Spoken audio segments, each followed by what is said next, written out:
अच्छा, ये भी बड़ा मुश्किल है कि आपने चूज करना है राइट पर्सन। कुछ भी हो जाए, अल्लाह ना करे, किसी वकील को इंतखाब करना है। इंतखाब करने का तरीकाकार क्या होना चाहिए? किसी भी वकील का इंतखाब करना है किसी भी केस में? ये एक ऐसा डिपार्टमेंट है कि अगर कोई बंदा अपना वकील नहीं कर पाता, ठीक है, तो ये प्रोसिक्यूशन जो है उसको सर्विसेज देता है कि उसको अपने वकील को हायर किए बगैर उसका केस जो है वो लड़ा जाता है। और ये वैसे भी है कि इंसाफ जब तक नहीं होगा और प्रॉपर सही इंसाफ नहीं मिलेगा, मुल्क अच्छी तरह तरक्की नहीं कर सकता। और में आप फिर जिस तरह की लाइफ गुजारना चाहते हैं, आपका जितना पैकेज है उसी तरह की लाइफ गुजार सकते हैं। ये लाहौर की खूबी। एक बंदा जो है वो लाखों में भी महीना गुजार रहा है और एक बंदा जो है वो 30,000 में भी महीना। ये लाहौर की ये खूबी मुझे पसंद आई है। कोई शक कि आईओ जो है, ये इन्वेस्टिगेशन जो होती है वो प्रॉपर ताउन नहीं करती बहुत से मौक़ों के ऊपर, और बहुत से इश्यूज ये कहते हैं कि जी इन्वेस्टिगेशन वाले वो लोग हैं जो फांसी के फंदे में भी लटका देते हैं, वो चाहे तो बंदे को बरी भी करवा सकते हैं। वालिद साहब रेडियो सुना करते थे, बड़े वाला रेडियो होता था, हसरत होती थी, डर के मारे तो रेडियो उनके सामने तो ना सुन सकते थे ना मांग सकते थे, लेकिन उनको देख देख के ना शौक लग गया कि ये लोग रेडियो में बोल रहे हैं। एक दफ़ा मैंने अपनी वालदा साहिबा को सवाल किया कि मामा ये जो बंदा रेडियो में बोल रहा है तो ये क्या वाकई छोटा सा बंदा जो इस रेडियो के अंदर आ जाता है?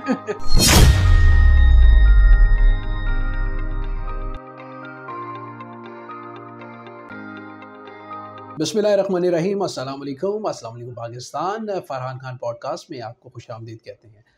नाज़रीन, आज एक और पॉडकास्ट के साथ आपकी खिदमत में हाजिर हुए हैं, और ये पॉडकास्ट जो है ये एक ऐसी जर्नी है, एक ऐसा सफ़र है और एक ऐसी शख्सियत हमारे साथ हैं जिनकी सक्सेस स्टोरी हम आपसे ज़रूर शेयर करेंगे। किस तरह ये चिन्योट से लाहौर तक का सफ़र, और फिर लाहौर में आके किस तरह इन्होंने जो कष्ट इन्होंने काटा और जो इन्होंने मामलात इनकी ज़िंदगी के रहे, उसको हम डिस्कस करेंगे।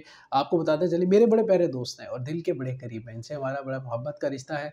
और इस वक्त जनाब ये पब्लिक प्रोसिक्यूशन डिपार्टमेंट में एज ए PRO काम कर रहे हैं, और रेडियो पाकिस्तान पे as a presenter, radio Pakistan FM 101 के मारूफ प्रेजेंटर, एक बड़ा नाम जनाब गुलाम अली जावेद साहब हमारे साथ। सर अस्सलाम वालेकुम। वालेकुम अस्सलाम, बहुत शुक्रिया, आपने बड़ा अच्छा तारुफ करवा दिया।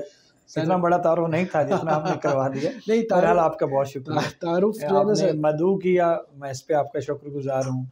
फिर आपने टाइम दिया, इस पे मैं आपका एहसान मंद हूँ। आपकी मोहब्बत है, आपकी मोहब्बत है। आप जैसे बंदों के साथ बैठना दरअसल ये भी किसी नेमत और गनीमत से कम नहीं है। अल्लाह अकबर, आप बदला ले रहे हैं वापस। अच्छा, गुलाम अली भाई, मुझे बताइए कि पॉडकास्ट में ना हम बड़े दिल की बात करते हैं, ओपन बात करते हैं, उसमें कोई छुपाई बात नहीं। मेरी तो रूटीन लाइफ में भी बातें ओपन है, आप तो ब्रॉडकास्ट में ओपन करते हैं।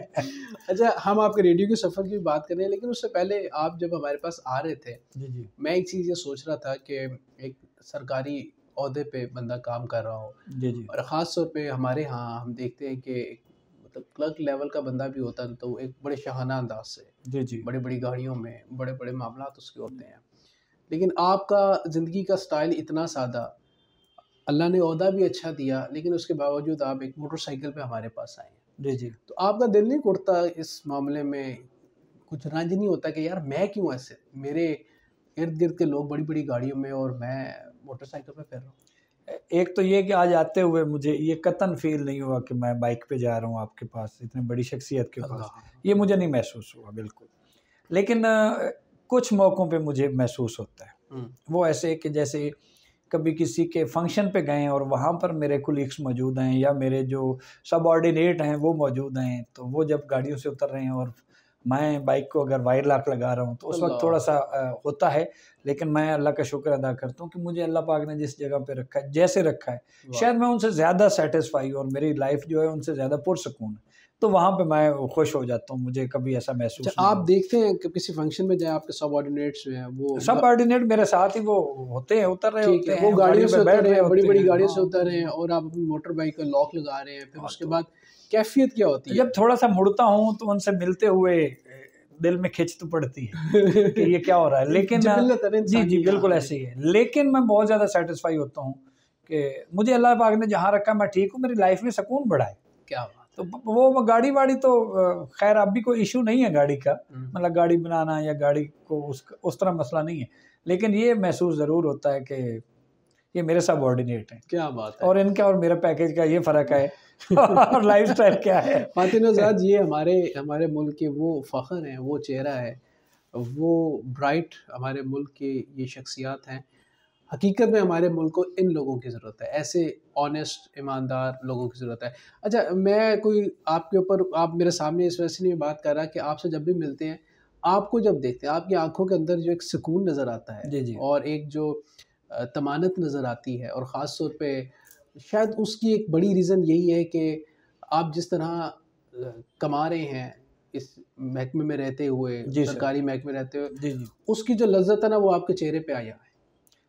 आप ठीक कह रहे हैं, आपने मेरी बात जो है वो खुद कर दी है। आप ठीक कह रहे हैं, मुझे सुकून है लाइफ में, कोई परेशानी और नहीं। सबसे बड़ी बात ही ये है कि आपको ज़िंदगी में सुकून है। मेरी ज़िंदगी में सुकून है, मुझे फैमिली की तरफ से मैं बहुत ज़्यादा सेटिस्फाई हूँ, मैं माशाल्लाह। बच्चों की तरफ से बहुत ज़्यादा खुश हूँ। माशाल्लाह। तो मैं समझता हूँ कि दैट्स इनफ, कुछ सबसे नहीं बड़ी चाहिए, अल्लाह पाक ने सब कुछ और दे मैं दिया। समझता हूँ कि जितने लोग इस वक्त देख रहे हैं, ये एक बहुत बड़ा लेसन है। जो सरकारी जॉब के ख्वाहिशमंद होते हैं कि जी वहाँ पे बड़े पैसे बनते हैं, बड़ा माल बनता बड़े है। पैसे क्या बनते हैं, अल्लाह पाक ने आपके लिए जो आपकी पे रखी है वो आपके लिए बड़ा पैसा है, इसके अलावा वाह बाकी वाह जो है वाह। वो बड़े पैसे नहीं है। लेकिन गुलाम अली भाई, बड़ा मुश्किल नहीं होता उस पे के अंदर, इन मुश्किल हालात के अंदर गुजारा करना, और फिर इर्द गिर्द जब लोगों को देखते हैं, फैमिलीज लोगों को देखती है, बच्चे देखते हैं। नहीं प्लीज, यहाँ थोड़ा सा आपकी बात को ना मैं काटना चाहूँ। आप कह रहे हैं मुश्किल, मैं कहता हूँ नहीं, ये लम्हे भर की बात है।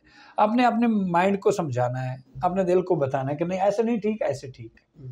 तो मैं समझता हूँ कि नहीं, मैं बड़ा ठीक हूँ, ये कोई चक्कर नहीं, कत्तन कुछ भी नहीं। मेरे एक बड़े मेहरबान, बड़े अच्छे लेवल पे, तो उनके साथ एक सीटिंग हुई, तो उन्होंने कहा कि दुनिया में बहुत नशे हैं और नशों का अपना सुकून होता है, लेकिन जो ईमानदारी का नशा है ये सब नशों का सरदार है, इसका अपना मजा। क्या बात है। तो मुझे ना ये बड़ा वो फिक्रा मैं कभी नहीं भुला पाया उनका। क्या बात है। और ईमानदारी का नशा। और मेरे जो दोस्त हैं वो अच्छी अच्छी जगहों पे हैं, और जब दोस्त मेरी गैर मौजूदगी में मेरा रेफरेंस कोट करते हैं कि फरहान भाई यार वो गुलाम अली भी तो है, यार उसकी क्या बात, वो भी तो कर रहा है।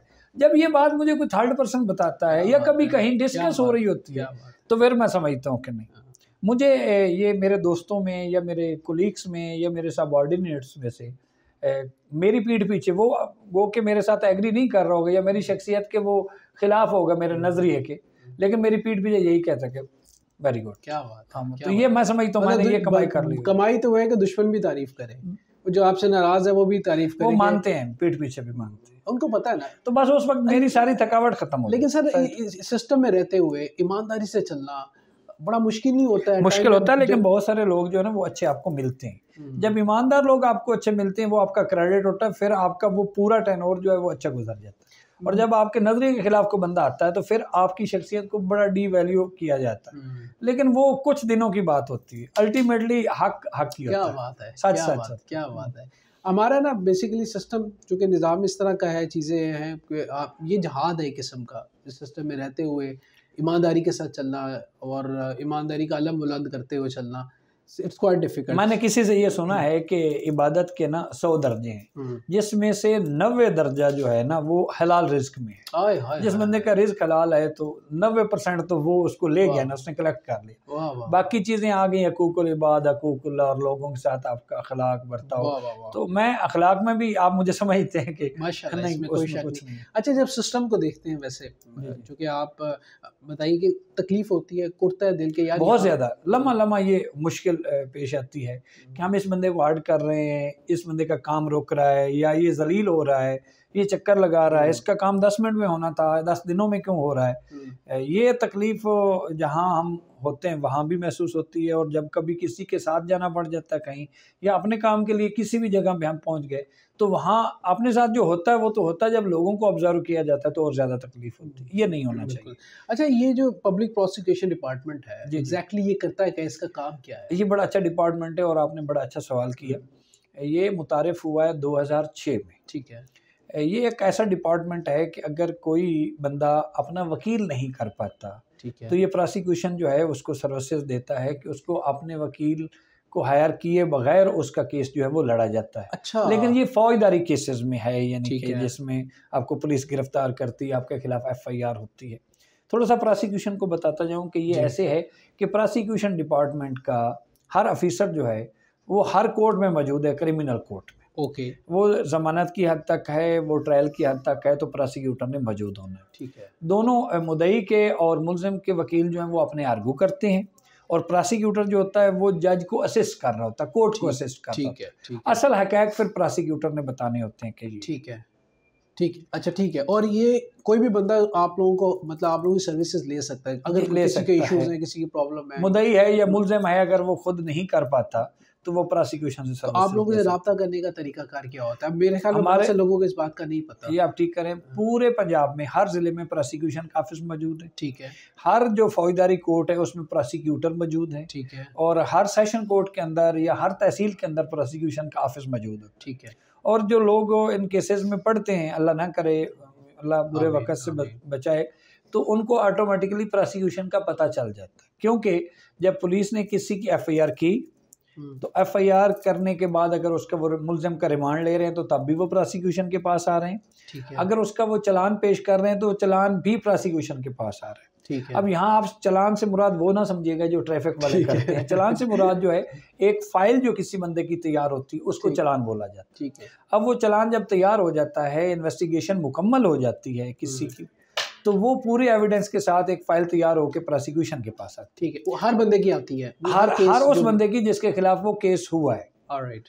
जैद के खिलाफ हुआ है, अमीन के खिलाफ हुआ है, अब जैद के खिलाफ कोई एफआईआर हुई है, ठीक है, तो उसका पूरी फाइल तैयार हो जाएगी। जब इन्वेस्टिगेशन ऑफिसर यानी पुलिस का जो है आईओ है, जब वो तफ्तीश मुकम्मल कर लेता है, वो उस फाइल को चालान का नाम दिया जाता है, चालान प्रोसिक्यूशन में आ जाता है। प्रोसिक्यूशन उसके नकाइस देखती है कि इसमें जुडिशियल नकाइस क्या हैं, इसमें कहाँ पर इस इन्वेस्टिगेशन प्रॉपर नहीं हुई या इसकी एविडेंस जो है वो नहीं लगी हुई, तो प्रोसिक्यूशन फिर हिदायत जारी करती है पुलिस वाले को। ठीक है, वो जो इन्वेस्टिगेशन ऑफिसर होता है कि इसको ठीक करें, जैसे कि नक्शा साथ लगाना है, फोरेंसिक रिपोर्ट करवानी है, गवाहों के बयान करवाने हैं, गवाहों के दस्तखत करवाने हैं, पूरी स्टेटमेंट लेनी है, वो डॉक्यूमेंट्री पूरी फाइल उसने करवानी है। उसके बाद ये जो फाइल है ये आपकी कोर्ट में चली जाती है। कोर्ट इसमें फिर इसको मार्क कर देती है कि कौन सा जज इसको डील कर रहा है, ये किस थाने का केस है, तो ये किस जज के पास जाए। तो वहाँ पर उसका फिर ट्रायल शुरू हो जाएगा या उसका अगला जो भी मरला है वो। अच्छा, और नॉर्मली जब हम वकील को करते हैं, वकील किसी भी इशू के अंदर खास तौर पे, उसमें इन्वेस्टिगेशन बड़ी इंपॉर्टेंट फैक्टर करती है बहुत ज़्यादा। आईओ जो है या इन्वेस्टिगेशन जो होती है वो प्रॉपर ताउन नहीं करती बहुत से मौक़ों के ऊपर, और बहुत से इशूज़ ये कहते हैं कि जी इन्वेस्टिगेशन वाले वो लोग हैं जो फांसी के फंदे में भी लटका देते हैं, वो चाहे तो बंदे को बरी भी करवा सकते हैं। ये आप ठीक कह रहे हैं, लेकिन ये साइड पे बैठ के हम ये बातें करते हैं, जब हम इसमें जाते हैं ना इसके अंदर, तो इसमें जो सख्त किस्म के जराइम हैं, उसमें बेगुनाह बंदे को पुलिस जो है ना वो नहीं फंसाती। आखिर वो भी इंसान है, अखलाकियात उनकी भी हैं, तो इसमें वो ज़रूर देखते हैं कि बेगुनाह बंदा जो है वो अगर उसका किसी किस्म का लिंक नहीं बन रहा तो उसको नहीं फंसाते। कुछ ना कुछ ज़रूर होता है कि जब बंदा वो उसमें केस में फंस जाता है। राइट, बिल्कुल ठीक है। अच्छा गुलाम अली भाई, मुझे बताइए, चूँकि आप सिस्टम के अंदर हैं, हम अक्सर ये सुनते हैं, एक सवाल किया जाता है कि पाकिस्तान की के अंदर जो चंद बड़े मसाइल हैं, उनमें एक बड़ा मसला ये है कि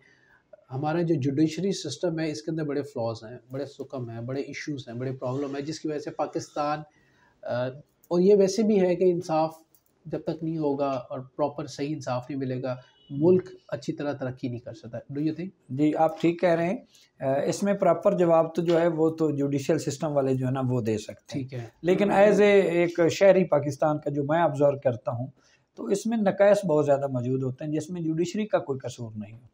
मसलन पुलिस वाले ने फाइल प्रॉपर तैयार नहीं की हुई, गवाह टाइम पे नहीं आ रहे हैं, गवाह आ रहे हैं तो गवाह तैयार नहीं है, गवाह को पता नहीं है, गवाह मन घड़त बनाए गए हैं, उधर से स्ट्राइक्स चल गई हैं, तो इस तरह की चीज़ें होती हैं। उसमें जुडिशरी मजबूर होती है कि वो उसकी जो लीगल रिक्वायरमेंट है वो पूरी नहीं हो रही। ठीक है, लेकिन ये मैं जानता हूँ कि जो जुडिशरी है ज़्यादातर लोग वो हैं जो वुज़ू करके बैठते हैं। अच्छा। यहाँ तक कि ये सोचते हैं, ये मैं जेन्युइन आपको बता रहा हूँ। अच्छा। वो समझते हैं कि हम ये जितनी देर बैठे हम ये इबादत कर रहे हैं। अच्छा। तो लेकिन उनके लिए भी बड़े चैलेंज होते हैं, बड़े चैलेंज होते हैं। उसका हिसाब भी बड़ा है, रोज़े महशर पूछा भी ज़्यादा जाना, काजी से तो ज़्यादा पूछा जाना। तो बहुत सारे लोग ऐसे, बल्कि ज़्यादा लोग जो है ना वो बहुत पीक लेवल की ईमानदारी पर काम करते हैं। लेकिन हमारे अंदर कुछ ये हमारी काबिलियत, तालीमी या पसमानदगी कह लें, इल्मी नाखानगी कह लें, इस वजह से जो है ना ये हमें खज्जल ज़्यादा होना पड़ता है। और कानून जो है वो सुस्त आदमी की मदद नहीं करता। ये एक मशहूर मक़ूला है कि जो बंदा सुस्त है कानून उसकी मदद नहीं। अच्छा, एक ये भी बड़ा मुश्किल है कि आपने चूज़ करना है right person for your case, कुछ भी हो जाए, अल्लाह ना करे, किसी वकील को इंतखाब करना है। इंतखाब करने का तरीकाकार क्या होना चाहिए किसी भी वकील का इंतखाब करना है किसी भी केस के लिए?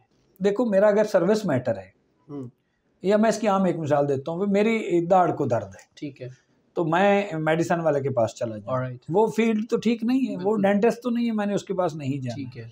और अगर मैं हार्ट का पेशेंट हूँ और मैं हड्डी वाले डॉक्टर के पास चला जाऊँ, तो ये मेरा गलत इंतखाब है, उसका कसूर नहीं है। सो इसी तरह वकला जो है ना, ये केसेस की मुख्तलिफ कैटेगरी है फरहान भाई।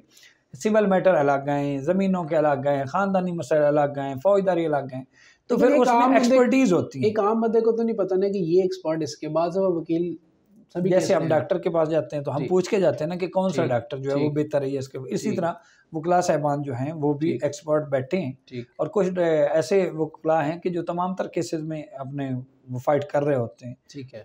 लेकिन ये कि जो एक्सपर्ट होते हैं उनका पता करना पड़ता है। उसका बेहतरीन तरीका ये होता है कि जब आप 2-4 बंदों से डिस्कस करेंगे ना, तो उनको पता चल जाता है कि कौन सा बंदा बेहतर है। अच्छा। और ये जो लोग जेल में जाते हैं, तो जेल में बड़ा मशहूर होता है कि फलां वकील बहुत अच्छा है, तो वो बड़े एक्सपर्ट हो जाते हैं। हाँ, वो एक्सपर्ट हो जाते हैं, लोगों से राय लेते हैं। और वहीं से वो घर वालों को कहते हैं कि जनाब नहीं फलां वकील साहब। तो वकील को कामयाब होने के लिए ज़रूरी है कि कैदियों से रब्ते हो। अच्छा, आपने कभी सोचा था चिड़ियोट से बवाना से आए और फिर लाहौर में आए, लाहौर में आके माशाल्लाह बड़ी अच्छी आप प्रोफाइल के ऊपर काम भी कर रहे हैं, रेडियो प्रेजेंटर भी, उस पर भी हम बात करेंगे।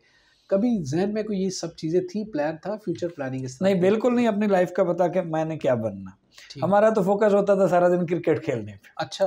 क्रिकेट खेली, भाई से डंडे खाए, वाले साहब की झिड़कें खाई। अच्छा। क्रिकेट याद है सारे डंडे झिड़के? वो जो कुछ होता रहा छोड़ दिया। लेकिन अगर वो ना होता तो शायद आज मैं और आप ना बैठे होते, आप मुझे ना बुलाते। तो वो तो उनकी मोहब्बत, वाले साहब की मेहरबानी। खैर वो क्रिकेट को लगे रहे। थोड़ी सी जब मैच्योरिटी आई, मैच्योरिटी कैसे आई, मैं एग्रीकल्चर यूनिवर्सिटी फैसलाबाद जाता था, दोस्त थे वहाँ, तो देखता था कि कोई बंदा जो है वो अखबार पढ़ रहा है, कोई बैठा जो है वो टीवी देख रहा है, कोई अपने कमरे में आराम से पढ़ाई कर रहा है, पुरसकून लोग हैं, वो बड़ी शाहाना लाइफ गुजार रहे हैं, और मुझे लगता था शक्लों में ये मेरे जैसे ही है। तो मैंने सोचा कि ये लोग अगर इस तरह की लाइफ गुजारते हैं, मतलब कोई बंदा टीवी पे मैच देख रहा है, कोई कैरम बोर्ड खेल रहा है जनाब, कोई स्टैंड पे खड़ा अखबार पढ़ रहा है, कोई किताबें लेके लॉन में बैठा है, कोई मस्जिद से जनाब नमाज पढ़ते हो सर पे टोपी रखी आ रहा है, तो इस चीज़ ने मुझे बड़ा वो मोटिवेटिव सा कर दिया कि नहीं पढ़ाई करनी। उससे पहले मतलब मैं तो नलायक था स्टूडेंट, अब भी नलायक ही हूँ, लायक नहीं हूँ।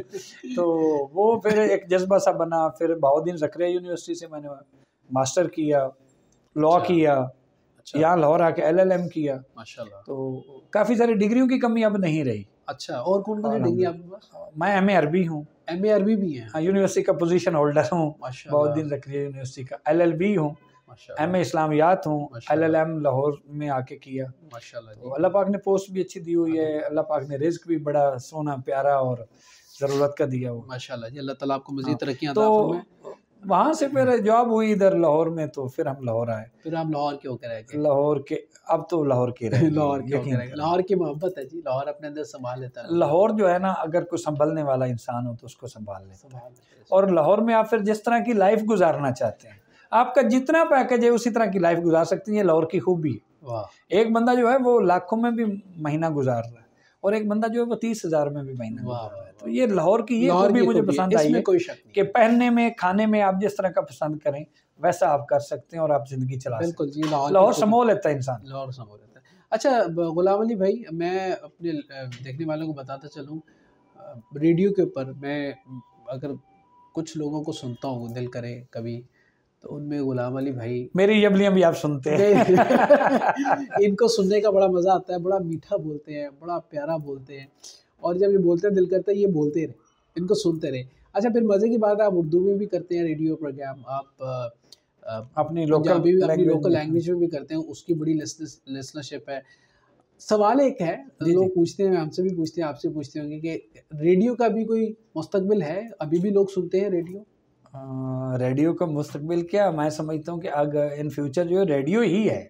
अच्छा, देखो लोगों की लाइफ होगी बहुत मसरूफ। एक बंदा जो है वो सुबह उठता है, रात गए तक उसने काम करना। अगर उसने स्क्रीन पे नज़र जमानी है तो इसका मतलब है कि उसने बाकी काम छोड़ के स्क्रीन को देखना है। ठीक है, खासकर वो बंदा कि जिसने हाथों से कुछ काम करना है या आंखों से कुछ करना है, ठीक है, तो इसका मतलब वो बाकी काम छोड़ेगा तो स्क्रीन को देखेगा। बिल्कुल ठीक अब है, लाइफ होगी इतनी फास्ट, ठीक है, लोग नौकरियां 3-3 कर रहे हैं, कारोबार 4-4 कर रहे हैं। हम्म, अब लोग चाहते हैं कि हम इंटरटेन भी रहें, क्योंकि ये इंसान की फितरत है कि वो चाहता है कि मैं ठीक, ज़रा लुत्फ़अंदोज़ होता रहूं ठीक, और साथ अपना काम भी करना चाहते ठीक हैं। है, तो रेडियो जो है वो ऐसा सोर्स बनेगा।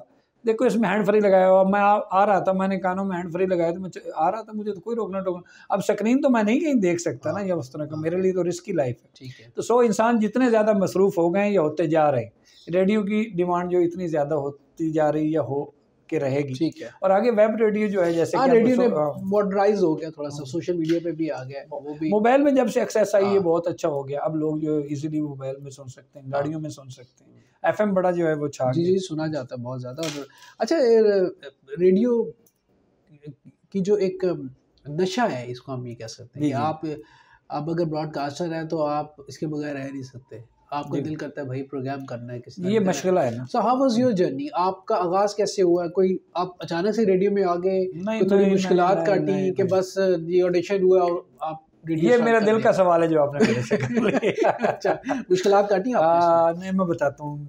रेडियो को शौक तब लगा जब मैं 6ठी-7वीं क्लास में था। अच्छा। बेसिकली प्योर देहाती इलाके से ताल्लुक था। हुँ, वाले साहब रेडियो सुना करते थे, बड़े वाला रेडियो होता था। हुँ, तो हसरत होती थी, डर के मारे तो रेडियो उनके सामने तो ना सुन सकते थे ना मांग सकते थे। हुँ, लेकिन उनको देख देख के ना शौक लग गया कि ये लोग रेडियो में बोल रहे हैं। एक दफ़ा मैंने अपनी वालदा साहिबा को सवाल किया हाँ, कि मामा ये जो बंदा रेडियो में बोल रहा है, हाँ। तो ये क्या वाकई छोटा सा बंदा जो इस रेडियो के अंदर आ जाता है? तो मैं शायद उन्होंने मुझे चुप कराने के लिए कहा, हाँ ये छोटा सा बंदा जो इसके अंदर बोल रहा है। खैर वो वाले साहब खबरें वगैरह सुनते थे, BBC लंदन, रेडियो ओह! पाकिस्तान अच्छा, ये। अच्छा। तो हम देखते रहे और उस वक्त सोर्स कोई नहीं था, घर में टीवी नहीं था। हाँ, जहाँ हम रहते थे वहाँ लाइट भी नहीं थी। अच्छा, तो यही एक सोर्स था। ज़मींदार थे बेसिकली। अच्छा। वो फसलों में रहना, काम करना जानवरों का और खेतों में, और फिर आके रेडियो और घर। वाह, वाह! तो बड़ा शौक होता गया कि रेडियो सुने। हुँ, वाले साहब से कहीं मौका मिले, फिर ऐसा ये हुआ, वाले साहब कहीं काम पे गए तो पीछे रेडियो लगा लिया, हुँ। सुन लिया। फिर याद रखना पड़ता था कि ये सुई कहाँ पर थी, वाले साहब के आने से पहले सुई वहाँ उसी चैनल पे कर देनी वाह, है। वाह, वाह! अच्छा, ये रखना था। अच्छा। फिर इतना जुनून। फिर एक दफ़ा मैं अपने बड़े भाई शौकत अली, मेरे बड़े भाई, वो भी माशाल्लाह हाई क्वालिफाइड है, माशाल्लाह। तो उनके साथ फैसलाबाद गया। तो उन्होंने मुझे कहा कि ये फैसलाबाद रेडियो पाकिस्तान की ये दीवार है। तो मैंने समझा कोई दुनिया की बड़ी चीज़ मैंने अचीव कर ली कि मैंने रेडियो पाकिस्तान की दीवार देख ली। वाह, वाह, वाह! यकीन करो फैसलाबाद की। वाह! अच्छा, फिर ये जुनून चढ़ गया। आगे थोड़ा सा हुआ तो एक हमारे शायर थे, उस्ताद थे ज़हूर अहमद ज़ैफ साहब, उनका तल्लुक डेरा इस्माइल खान साहब से, इस्माइल खान से था। वो शायर भी थे, टीचर भी थे। तो वो शायर होने की वजह से मैं उनको आइडियलाइज करने लग गया। अच्छा। मेरा उनसे जोड़ प्यार बन गया। हुँ। तो उन्होंने बताया कि मैं ना डेरा इस्माइल खान में रेडियो पे प्रोग्राम करता हूँ। तो रेडियो मेरे लिए और अट्रैक्टिव हो गया। अच्छा। तो मैं अब वो जब घर जाते थे प्रोग्राम करते थे तो मैं वो रेडियो लगाता था, लेकिन उसके वो डेरा इस्माइल खान के वहाँ सिग्नल नहीं आते थे। हाँ। मैंने कभी घर की छत पे चढ़ जाना, कभी किधर के थोड़ा सा उनकी आवाज़ सुन लूँ कि क्या हुआ। तो उससे वहाँ बड़ा शौक लगा। फिर मैंने ये सोचा कि अब जहाँ जाना है ना, रेडियो में काम करना है जनाब। फिर हम आए लाहौर में, तो लाहौर में FM 95 कदाफी स्टेडियम के गेट पे आपने देखा होगा। जी, जी। तो कभी किसी का रेफरेंस ढूंढ, कभी किसी का रेफरेंस ढूंढ। एक दफ़ा मलकू का रेफरेंस मिल गया, अपने मलकू सिंगर साहब जो है। अच्छा। तो आजकल बड़े वायरल हैं। हाँ वायरल, वो मेरे एक दोस्त के बहुत अच्छे दोस्त हैं, उनकी वजह से इस्लाम हुआ। ठीक।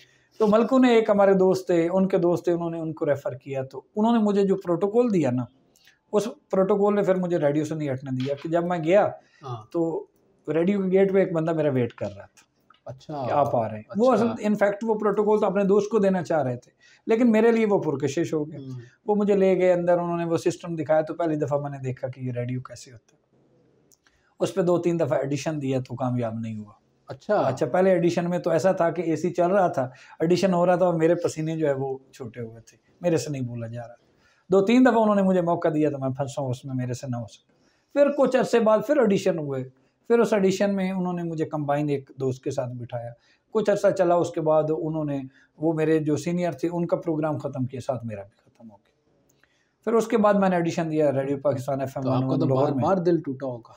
बार-बार क्या टूटा, टूटता ही रहा रेडियो के मामले में। तो बड़ी तकलीफ होती है जब हाँ, ये जज्बा था। और मैं किया और सोचा हो कि मैं रेडियो शो करूँगा और सोलो शो करूँगा। जी, जितने मैंने FM 95 पे चक्कर लगाए ना मोटरसाइकिल पे प्रोग्राम के लिए, अच्छा, या प्रोग्राम करने के लिए, इतने चक्कर मैंने कहीं भी नहीं लगाए। ओए होए होए, बड़ा मुश्किल टाइम था। बड़ा मुश्किल, तो शौक फिर था, आप जुनून फिर आप कहता है। 101 पे आए?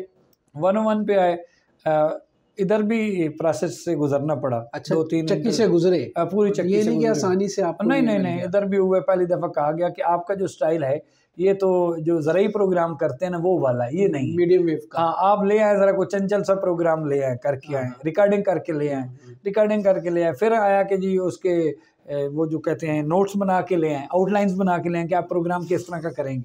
मुझे याद है फिर मैंने सराइकी सकाफत की किताबें मंगवाई, वहाँ से प्रोग्राम कंसल्ट किए, जैसे कि छल्ला है, गुट्टी है, ये ढोलक है, ये चीज़ें, इनके नोट्स बनाए, रेडियो वालों को वो चेक कराए। उसके बाद फिर ऑडिशन के बाद वसीम अहमद साहब आप जानते हैं, बड़े हमारे वो, उनके साथ वो कंबाइन शो 6 महीने तक कंबाइन शो, 6 महीने कंबाइन। ये भी यहाँ मजाक बन गया कि ये भी रेडियो का रिकॉर्ड होगा।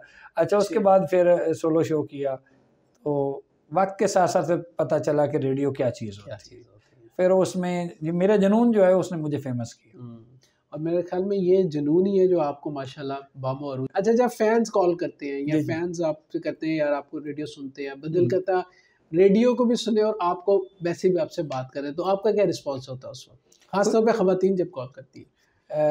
उसमें एक तो मोहतात रहना पड़ता है, दूसरा डर होता है कि कोई ऐसी बात ना हो जाए जो उनका एक डायलॉग या एक फिक्र हमारी सर्विस ले जाए या नौकरी ले जाए। बड़ा सेंसिटिव होता है, तो उसमें तो बहुत मोहतात होना। तो ऑफ एयर भी कॉलें जो है वो आती है, उसमें भी लोग थोड़ा सा डिट्रैक हो रहे होते हैं, लेकिन देखो मैच्योर लाइफ है या फिर सर्विस है या प्रोफेशन है, इन चीज़ों से फिर हमें मोहतात चलना होता है। आप समझते हैं, पर आप मोहतात चलेंगे तो इतने टाइम गुजारेंगे, मोहतात चलेंगे तो रहेंगे, वरना तो छुट्टी हो जाएगी, वरना छुट्टी हो जाएगी। बिल्कुल ठीक है। बाकी ये है कि इज्जत मैं हर बंदे को देता हूँ, मेरा जो भी लिसनर है, मैं समझता हूँ कि मैं प्रोग्राम कर रहा हूँ तो उन्हीं की वजह से।